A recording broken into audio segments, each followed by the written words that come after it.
ભારતના 14મા પ્રધાનમંત્રી હતા. તેમનો જન્મ 17 સપ્ટેમ્બર 1950 ગુજરાતના વડનગરમાં થયો હતો. તેમના પિતાજીનું નામ દામોદરદાસ મોદી અને તેમની માતાજીનું નામ મીરાબા મોદી હતું. તેઓ બાળપણથી ખૂબ મહેનતી હતા.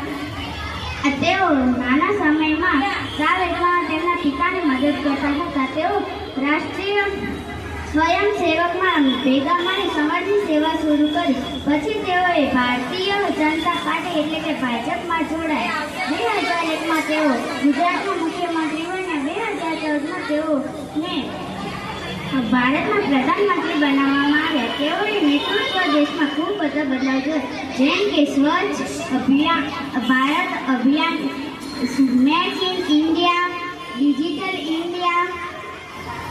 તેઓએ નરેન્દ્ર મોદી આપણા દેશભક્તિ અને પ્રેરણા લઈ મહેનત અને ઈમાનદારીથી આગળ વધી શકે છે. ભારત